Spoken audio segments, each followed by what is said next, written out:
Հեծանիվը որպես երթևեկության միջոց առավել ակտիվ կօգտագործվի։ Կառավարությունը հաստատել է հանրության շրջանում առողջ ապրելակերպի խրախուսման և երթևեկության այլընտրանքային ձևերի խթանման միջոցառման անցկացման կարգը։ Ուսումնական հաստատությունների ուսանողները, աշխատակիցները և նրանց ընտանիքի անդամները, եթե ցանկանան հեծանիվ գնել, կկարողանան օգտվել տրամադրվող վարկերի տոկոսադրույքների սուբսիդավորումից։ Վարկ ստանալու նպատակով ֆինանսական կազմակերպություն դիմողները, բացի բանկի ներքին ընթացակարգերով պահանջվող փաստաթղթերից պետք է ներկայացնեն լրացուցիչ երկու փաստաթուղթ։ Սուբսիդավորումը իրականացվելու է տոկոսադրույքների մասով,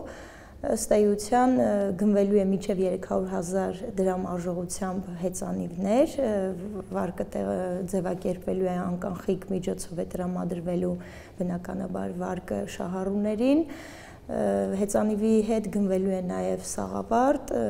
տրվելու է նաև ծնկակալներ և ձեռնոցներ են տրվելու։ Եթե ֆինանսական կազմակերպությունը շահառուին վարկ տրամադրում է, մինչև յուրաքանչյուր ամսվան հաջորդող ամսվա 5-րդ աշխատանքային օրը նախարարության պաշտոնական էլեկտրոնային փոստի հասցեով պայմանագրով սահմանված ձևաչափով նախարարություն պետք է ներկայացվի սուբսիդավորման գումարի փոխանցման վերաբերյալ հայտ։ 10 աշխատանքային օրվա ընթացքում այն կուսումնասիրվի, գումարը կփոխանցվի ֆինանսական կազմակերպության հատուկ հաշվին։ Վարկի հետ կապված ֆինանսական կազմակերպությունների ծառայությունների համար այլ վճարներ չեն գանձվելու։ 10-ից ավելի մենք գործընկերներ ունենք տվյալ պարագայում,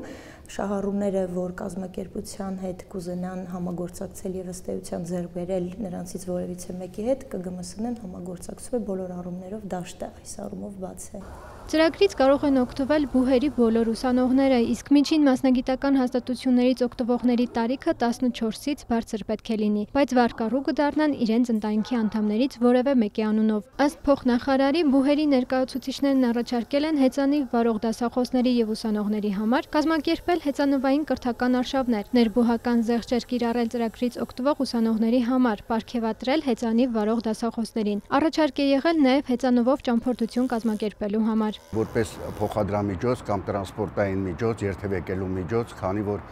այսօրվա դրությամբ մեր Հայաստանում այս տրանսպորտի շատ լինելու կապակցությամբ հեծանիվով ինչ-որ տեղ հասնելը, աշխատանքի գնալը ավելի արագ է լինում և ավելի առողջարար է, քան թե ինչ-որ մեքենայով գնաս հասնես աշխատանքի։ Հեծանվային մարզաձևերի ֆեդերացիայի փոխնախագահը ևս դրական է գնահատում ծրագիրը, նշում, հատկապես հյուսիսային և արևմտյան Եվրոպայի երկրներում շատ են հեծանիվ վարողները։ 20 թվականից ԿԳՄՍ նախարարությունը անցկացնում վարչապետի գավաթ մրցանակներով իհարկե,